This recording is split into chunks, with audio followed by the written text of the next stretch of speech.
Passion, Armelle Lévy. Bonsoir Armelle. Bonsoir. Comme chaque samedi, nous partons à la rencontre de passionnés, d'amoureux de leur métier. Et ce soir, direction le sud-ouest, à Toulouse d'abord et à Albi ensuite. Rencontrer Massimo et Patricia.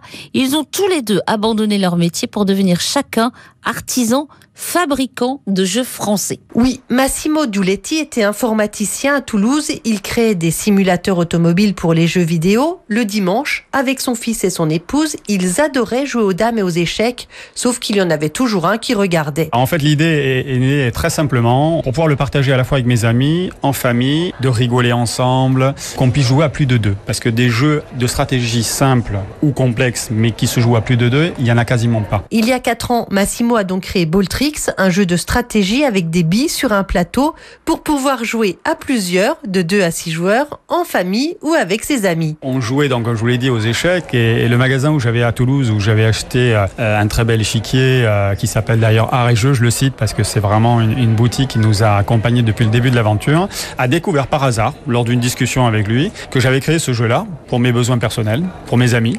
Il m'a demandé de lui montrer. Et quand il l'a vu, il m'a dit, écoute, ton jeu, il est super, il est magnifique, il me le faut en magasin. Donc j'ai été pris un peu de court, très honnêtement. Il m'a dit, il faut 50 pièces pour Noël. Malheureusement, je n'ai pas pu lui livrer 50 pièces, à démarrer plus modestement. Mais au bout d'une semaine, il avait tout vendu. Et là, on a eu une drôle de surprise parce qu'on s'est dit, voilà, peut-être que le besoin que nous avions, nous, en famille, d'autres l'avaient également. Son Balltrix a connu un véritable engouement. Il s'y consacre totalement aujourd'hui, mais il y tient. Son jeu doit être beau sur la table et cossu. Pas question de le faire fabriquer en Chine. Tout est fabriqué à Toulouse avec des produits français de A à Z. Par exemple, le cuir que nous utilisons vient de la région de Rodez. Une très belle tannerie qui se trouve là-bas. Ça, c'est quelque chose que je défends moi, puisqu'on le fabrique en France, on l'assemble en France et bien entendu, il a été conçu ici. Mais aujourd'hui, voilà, on est bien organisé, on commence à être mieux structuré, on peut répondre à une certaine demande.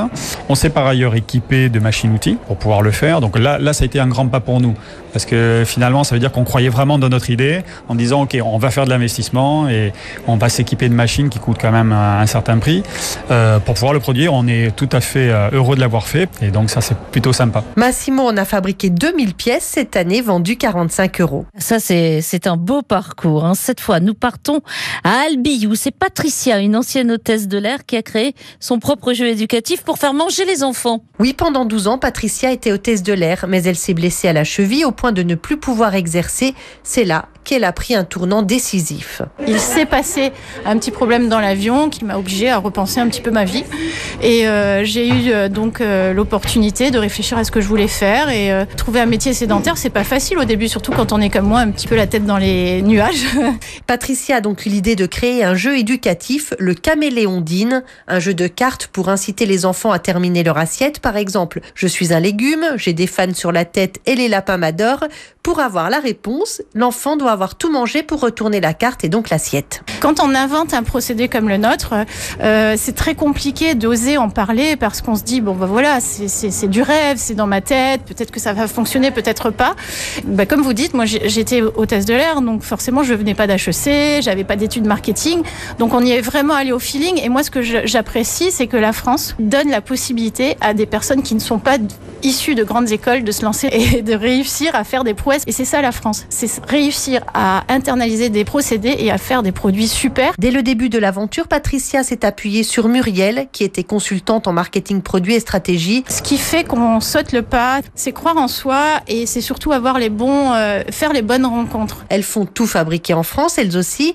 Le jeu a été conçu à Albi, l'assiette est moulée à Bussy-Saint-Georges, les boîtes de cartes sont fabriquées à Gonesse, les cartes imprimées à Lavore, le graphiste est à Vannes, le décor est imprimé au Mans-sur-une-Lac. Aujourd'hui, 1 an après le début de l'aventure, 3000 assiettes ont déjà été vendues. Patricia en conçoit maintenant pour les enfants dans les hôpitaux. Eh bien, merci Armelle pour ces belles rencontres. Grâce à vous, on va jouer en famille et avec les copains pendant ces vacances. À la semaine prochaine. En France, l'U2P fédère l'ensemble des artisans, commerçants et professionnels libéraux.